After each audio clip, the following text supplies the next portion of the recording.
Hello viewer அனைவருக்கும் வணக்கம். இந்த வீடியோவில் நம்ம என்ன பார்க்க போகிறோம்னா, எப்படி பங்கு சந்தையில் முதலீடு செய்த பணம் வளர்ச்சியாகும் அப்படிங்கிறத பற்றி தான் பார்க்க போகிறோம். இதில் ஒரு 4 மெத்தட் இருக்குது. ஒன்று டிவிடெண்ட் எல்லாத்துக்கும் தெரிஞ்ச விஷயந்தான். அதாவது ஒரு கம்பெனி சம்பாதிச்ச பணத்தை ஷேர் ஹோல்டருக்கு டிவிடெண்ட் மூலமாக கொடுக்கும். அது தெரிஞ்ச விஷயம்.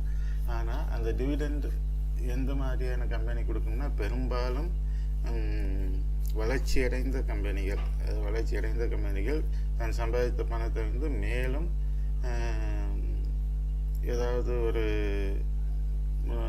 முறையில் முதலீடு செஞ்சு மேலும் அதிகமான பணம் சம்பாதிக்க முடியாது அப்படின்னு நினைக்கிற மேனேஜ்மெண்ட் நிர்வாகம் முடிவெடுத்து கொடுக்கறது தான் டிவிடெண்ட். பெரும்பாலும் அந்த மாதிரி வளர்ச்சி அடைந்த பெரிய கம்பெனிகள் டிவிடெண்ட் கொடுக்கும். ஒன்று இது ஒரு மெத்தடு, இது எல்லாரும் தெரிஞ்சது. ரெண்டாவது பைபேக் அப்படின்னா, இப்போ ஒரு உதாரணத்துக்கு ஒரு 10 பேர் சேர்ந்து ஒரு கம்பெனி ஆரம்பிக்கிறீங்க, ஒரு நிறுவனம் ஆரம்பிக்கிறீங்க. ஒரு 4-5 வருஷம் இல்லை, ஏதோ ஒரு வருஷம் 4-5 வருஷத்தில் உங்களுக்கு ஒரு கம்பெனியில் ஒரு அமௌண்ட் சேர்ந்துட்டு வருது. எல்லாம் செலவு போக லாபமாக நின்றுட்டு வருது. அப்போ அந்த 10 பேர்த்தில் ஒரு 2 பேர் வெளியே போகிறேங்கிறாங்க. இல்லைன்னா தன்னோட கம்பெனியிலேருந்தே மற்ற 8 பேர் முயற்சி செய்கிறாங்க, நிர்வாகம் முயற்சி செய்கிறாங்க. அவங்க 2 பேர்த்த பார்ட்னர் வெளியே போகிறேங்கிறாங்க. அப்படிங்கும்போது அந்த கம்பெனியிலேருந்து பணத்தை திரும்ப கொடுத்து அவங்களோட ஷேருக்கு பணத்தை கொடுத்து அவங்க வெளியே போயிடுவாங்க. அப்போ 10 பேர் இருக்கிற பார்ட்னர் 8 பேர் ஆயிடுவாங்க. இதுக்கு மேலே அந்த கம்பெனி சம்பாதிக்கிற ஒவ்வொரு பணமும் அந்த 8 பேர்த்துக்கு தான் 8 பேர்த்துக்கு தான் அந்த பணம் போகும். அந்த மாதிரி ஒரு முறை தான் லிஸ்டட் கம்பெனியில் பைபேக்குங்கிறது. இப்போ பைபேக் எப்படின்னு நான் இப்போ சொல்கிறேன். ஃபார் எக்ஸாம்பிள் பீபோர் பைபேக் அப்படின்னு கொடுத்துருக்குறேன். ஏபிசி லிமிட்டடுங்கிறது net income 1000 crore, total outstanding shares 100 crore, PE ratio 10. இபிஎஸ்ங்கிறது ஒரு வீடியோ போட்டுக்கிறேன். ஏர்னிங் பர் ஷேர், ஒரு ஷேரோட சம்பாத்தியம் எவ்வளோன்னு கால்குலேட் பண்ணுறது. அதாவது net income divided by total share. அப்போ net income 1000 divided by total share 100. அப்போ இபிஎஸ் 10.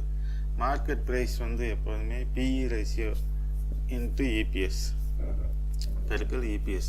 அப்போ பிஇ ரேஷியோ 10ன்னு இங்கே வச்சுருக்கிறோம் அப்படின்னா இபிஎஸ் 10. அப்போ மார்க்கெட் ப்ரைஸ் 100 ரூபா. ஒரு ஷேர் பைபேக் முன்னாடி 100 ரூபாய்க்கு சேல்ஸ் ஆகிட்டு இருக்கு, மார்க்கெட்டில் இப்போ ட்ரேட் ஆகிட்டு இருக்கிற ஷேர் ஒரு 20 நிர்வாகம் முடிவு பண்ணுது. சரி, நம்ம பணத்தை இது மாதிரி ஒரு 20% நம்ம ஷேரவே நம்ம வாங்குவோம், நம்ம ஷேரை நம்மளே வாங்கிக்குவோம் அப்படின்னு முடிவு பண்ணுது. அதுதான் பைபேக்கு. அந்த 20% வாங்கினதுக்கப்புறம் அதில் ஷேர் ப்ரைஸில் எப்படி மாற்றம் வரும் அப்படின்னு பாருங்கள். ஆஃப்டர் 20% ஷேர் பைபேக்னு கொடுத்துக்கிறேன். இதில் பாருங்கள், நெட் இன்கம் நம்ம அப்படியே கன்சிடர் பண்ணிக்குவோம், 1000 crore அப்படின்னே வச்சுக்குவோம். டோட்டல் அவுட்ஸ்டாண்டிங் ஷேர்ஸ் 80 crore ஆகுது. வேறு ஒன்றும் இல்லை. 20% 100 crore 20% வாங்கினோடனே 80 crore ஆகுது. பிஇ ரேஷியோ 10 ரேஷியோவே வச்சுக்குவோம். இப்போ பாருங்கள், இந்த இபிஎஸ்சில் என்ன மாற்றம் ஏற்படும் அப்படின்னா, நெட் இன்கம் 1000 crore, அதுவே அவ்வளோவே சம்பாதிக்கணும்னு வச்சுக்குவோம். டோட்டல் ஷேர்ஸ் 100 crore 80 crore ஆயிடுச்சு. அப்போ இபிஎஸ் ஏர்னிங் பர் ஷேர், ஒரு ஷேரோட சம்பாத்தியம் அதிகமான, அதாவது இப்போ நெட் இன்கம் உள்ளவன் எந்த மாற்றமும் இல்லை. ஆனால் ஏர்னிங் பர் ஷேரில் ஆட்டோமேட்டிக்காக ஒரு ஷேரோட சம்பாத்தியம் ஆட்டோமேட்டிக்காக அதிகமாகுது. இங்கே 10 ரூபாங்கிறது இங்கே 12 ரூபா ஆயிடுச்சு. சரி, அதே பைபேக்கு அப்புறமும் அதே மடங்கில் பிஇ ரேஷியோவிலேயே ட்ரேட் ஆகுதுன்னு வச்சுக்குவோம். அப்போ 12.5 பெருக்கல் பிஇ ரேஷியோ 10. அப்போ மார்க்கெட் ப்ரைஸ் 125 ரூபா ஆயிடும். இப்போ பார்த்தீங்கன்னா பைபேக் மூலிமா என்ன ஆகுது அப்படின்னா, ஷேர் ஹோல்டருக்கு எப்படி அதில் இன்வெஸ்ட் பண்ண ஷேர் ஹோல்டருக்கு லாபத்தை கொடுக்குது அப்படின்னா, ஒரு ஷேர் பைபேக் பண்ணவொடனே அதோட இபிஎஸ் ஏர்னிங் பர் ஷேர் அதிகமாகும். அது அதிகமாக சம்பாதிக்கலனாலும், அதாவது முன்னாடி சம்பாதிச்ச பணமே சம்பாதிச்சுட்டு இருந்தாலும் நெட் இன்கம் அதிகமாகலைனாலும் ஆனால் ஏர்னிங் பெர் ஷேர் அதிகமாகும்.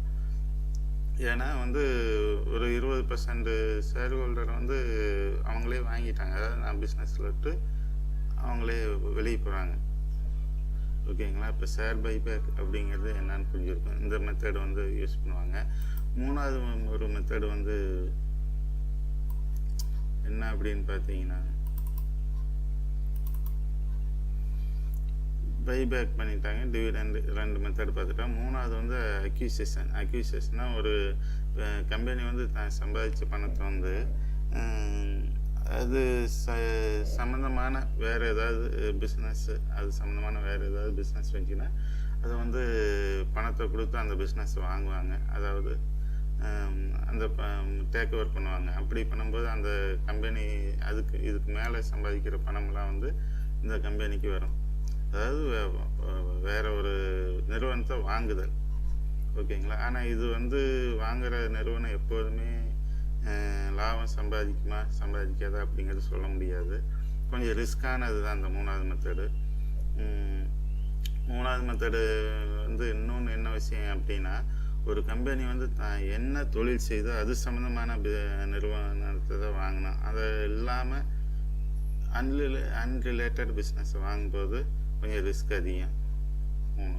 அப்புறம் அதிக விலை கொடுத்தும் வாங்கக்கூடாது. ஓகே, இப்போ நாலாவது என்னென்னா வேல்யூ இன்க்ரீஸ். டிவிடெண்டும் கொடுக்கல, பைபேக்கும் பண்ணல, சரி அக்யூசேஷன் ஒரு கம்பெனியை டேக் ஓவரும் பண்ணல அப்படின்னா, நாலாவது ஒரு விஷயம் வந்து வேல்யூ இன்க்ரீஸ் அப்படிங்கிறது. தான் முதலீடு செய்யப்பட்ட அந்த ஷேர் வந்து தான் சம்பாதிச்ச பணத்தை திரும்பவும் உள்ளவே அதே நிறுவனத்தில் முதலீடு செஞ்சு ப்ராடக்டை இன்க்ரீஸ் பண்ணும், சேல்ஸ் இன்க்ரீஸ் பண்ணும். அப்படிங்கும்போது இல்லை ப்ராஃபிட் இன்க்ரீஸ் ஆகும். அப்படி ப்ராஃபிட் இன்க்ரீஸ் ஆகும்போது அந்த ஏர்னிங் ப்ரெஷர்லாம் பார்த்திங்கன்னா க்ரோத் ஆகிட்டு இருக்கும்.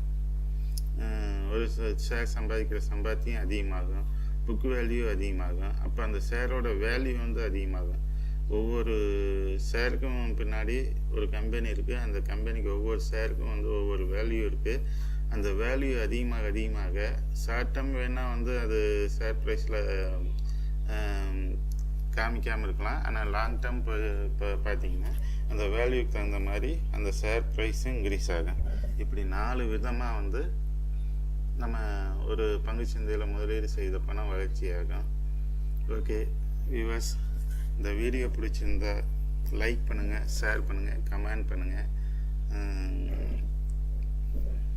நன்றி, வணக்கம்.